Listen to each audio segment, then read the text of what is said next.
Oke, nah Mas Ping menyambung Bu Kamia ya terkait dengan opsi lain. Jadi setelah kita memensiunkan dini PLTU yang jadi concern juga adalah masalah base load dan opsi renewable apa nih yang kira-kira membuat prosesnya menjadi seamless gitu ya. Dan tentunya juga affordable. Ya. Kalau dari Mas Ping seperti apa? Kalau terus terang saya nggak punya informasinya gitu ya, dan nggak mungkin ada yang bisa jawab pertanyaan ini lebih baik daripada PLN karena yang punya datanya pastinya dari PLN. Cuman paling nggak dari hasil perhitungan kami bahkan sampai ke level di mana solar PV dengan kontribusi yang sangat tinggi sekalipun hanya sekitar less dari 40% of all solar PV needed itu perlu pakai baterai. Sisanya itu perlu terkoneksi sama jaringan gitu. Jadi ada opsi-opsi teknologi yang bisa kalau dianalisis secara seamless dan nggak akan gampang. Saya bisa appreciate sekali effortnya PLN. Transisi ini mungkin bisa terjadi. Cuman saya mungkin ingin menggarisbawahi betapa kita bicara di saat sekarang ini kita bicara semua tentang hitung-hitungan yang sangat amat kompleks sekali dan semuanya horizonnya jangka panjang gitu.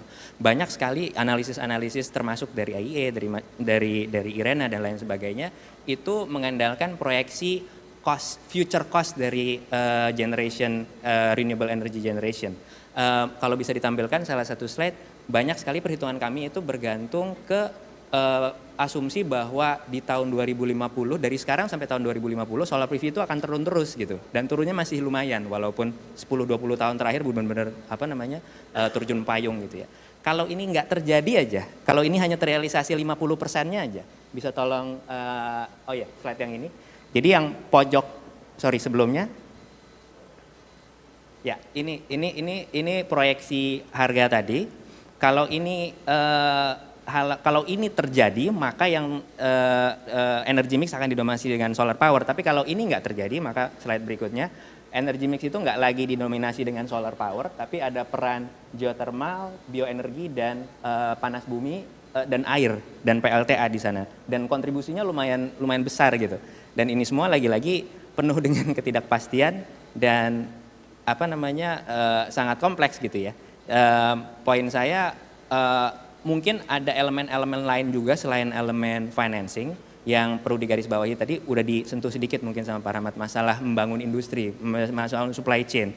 Bagaimana kita pastikan kalau proyeksinya itu turun segitu banyak ya benar-benar turun segitu banyak dan nggak cuma turun segitu banyak globally tapi juga di Indonesia gitu. Gimana kita bisa memastikan kita membangun menggunakan momentum net zero transition untuk membangun industri manufaktur solar panel gitu misalnya.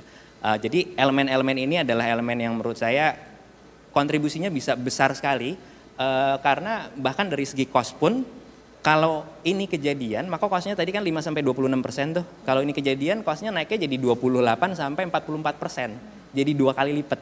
Jadi banyak sekali ketidakpastian dan mungkin sudah pada tempatnya juga kita memberikan fokus yang sama, konsentrasi yang sama di sektor manufaktur untuk power generation.